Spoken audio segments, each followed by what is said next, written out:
Good morning and welcome. This is CMI Socials and I am Anwoluwapo Stevens. Or better still call me a social media butterfly. Now, this morning we kickstart with our Vice President Kashim Shettima, as we saw him yesterday paid a condolence visit to the family of late former President Muhammadu Buhari in London. Mr. Stanley Nwokocha, the Senior Special Assistant to the President on Media and Communications, Office of the Vice President, made this known in a statement in Abuja. The news agency of Nigeria reports that Shettima is in London at the behest of President Bola Tinubu to accompany Buhari's body to Nigeria for the burial at his hometown Daura today. Now let's have a feel of the visit.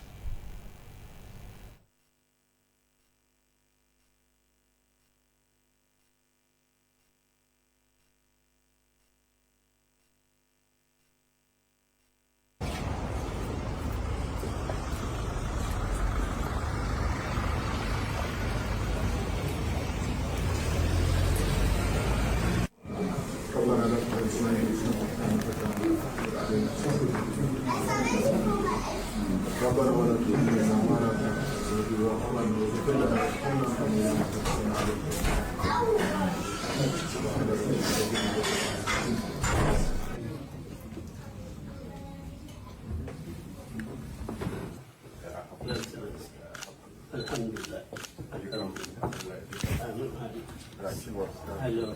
How are you? Long time. How are you?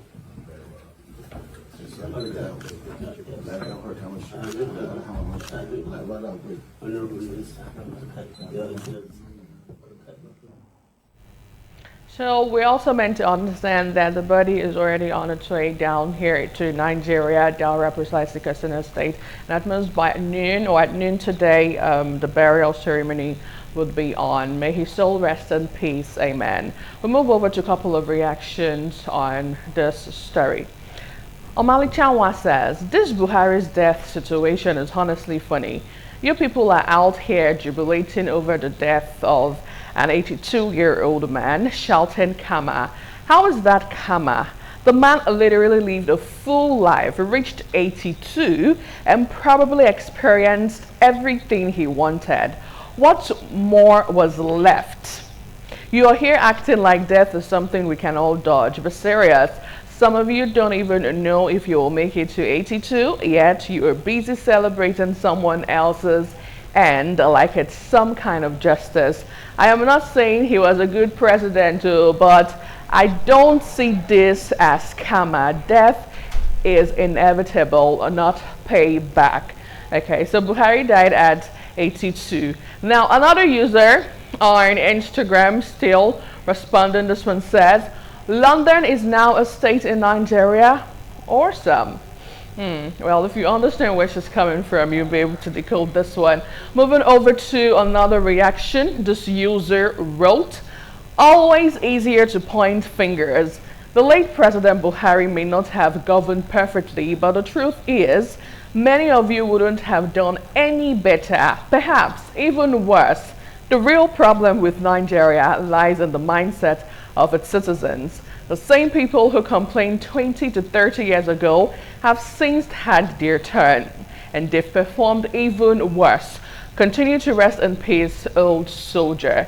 All right, we're still taking tribute. Okay, so we got to hang it on there for a bit with the late President Buhari as we move over to another sad story. Now this time around in Ogun State, the late Awujale of Ijebuland, Oba Sikiru Kayode, who died on Sunday, the same day the late president died, has been laid to rest with the Ogun State Governor, Prince Dapo Abiodun, describing him as a pride of Ijebuland, Ogun State, and Nigeria as a whole.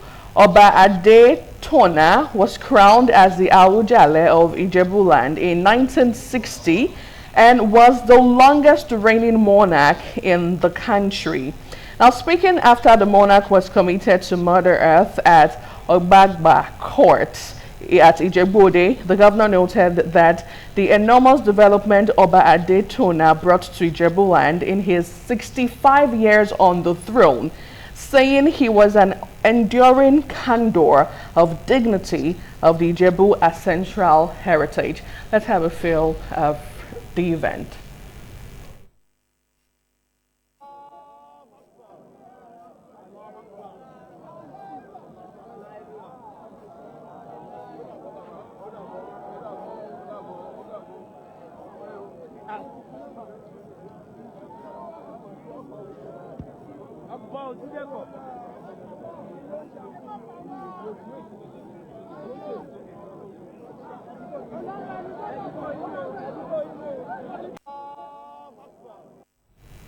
It's indeed a trying time for us here in Nigeria. Yesterday we saw the former Vice President Yemi Osibanjo there. The Lagos State Governor was also there at the event. Even Dangote as well was there at the funeral.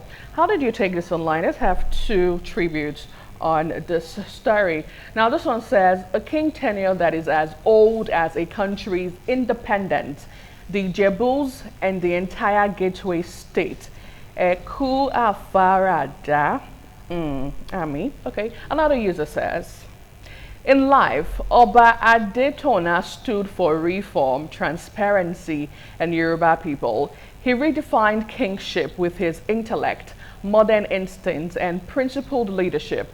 In death, he leaves a model of reconciling faith, law, and tradition with dignity. Yes, okay. I'm still trying to learn my Yoruba, but we'll move over to another interesting story this time around, as we get to say that may his soul rest in peace. Amen. So back here in Edo State, the Minister of the Federal Capital Territory, Wike, has actually appealed to Governor Mondo Pebolo against embarking on a probe of his predecessor, Godwin Obaseki, urging him instead to focus on the development of the state. The caution from Wike was against the earlier advice given to Pueblo by a former governor and senator representing Edo North, Adams Oshomole, on Friday. Obaseki succeeded Oshomole as governor, but the duel fell apart in the build-up to the second term of Obaseki, after Oshomole, who was the national chairman of the All Progressive Congress at that time, promised to work against him. Now let's have a feel of the interaction. You must pass through this process in life and like it. Move on. For the development of don't do it. Don't do it. And when I should have told you, pursue this man. I know what I passed through. She wouldn't know what that passed through. I should be the one who stood Obaseki. I. Money, everything. I. What is it in life? For God and give you position. If it was his. Now we'll move over to reaction on this trendy video and also trending story as well. Onyechi says, don't be fooled by Wike. There must be a shady deal he did with Obaseki that could come to light if probed. Wike is only ever after his interest. If it was Atiku, Okowa, Tambawal, and other governors that stepped on his toes, will he ask for such pardon? No. Another user responding, this one wrote, see who is preaching forgiveness, but you frustrated Fubara until he was bent. Yeah. Social media never really forgets. Now we'll move over to another interesting story. Now, this time around, Aliko Dangote, news has it that he is forging ahead with a proposal to build a seaport in Ogun State to facilitate exports, including liquefied natural gas. Now, the move is expected to accelerate on an expansion of Mr. Dangote's conglomerate, actually citing Orn in an interview with the Africa's Richest Man. So, an application to authorities last month, according to the outlet, sought to build the biggest, deepest port in Nigeria. Would this go through or not? Well, only time will tell as we move over to how you responded online. This user wrote, Dangote to build the largest seaport in Ogun State. Ogun State will soon become former capital. What is that? Another user responding, still in the story. While ambitious, this move by Dangote raises serious concerns about monopolistic control, lack of transparent public input, and potential environmental and community impact. Nigeria doesn't need more billionaire-led mega projects without clear accountability or sustainable planning. Now we'll move over to another interesting video. Well, this time around in entertainment, Nigerian music star Tems set the MetLife Stadium ablaze on Sunday night with a breathtaking performance of her hit single Love Me Jeje. Now during the halftime of the show of the club World Cup final in New Jersey, clad in a sparkling outfit that fused elegance with Afrocentric charm, and the Grammy Award-winning singer took to the center stage, electrifying a global audience with her soulful vocals and magnificent presence. So the crowd, already on a high from Chelsea's dominant 3-0 lead over Paris Saint-Germain, erupted as Tems delivered a pitch-perfect rendition of their song. Let's take a listen. Well, big Tems to the world. Can we have reactions to this video? Big Tems to the world and Nigeria to the world as well. This one says there is only one Tems and her name is Temilade, and that's on period.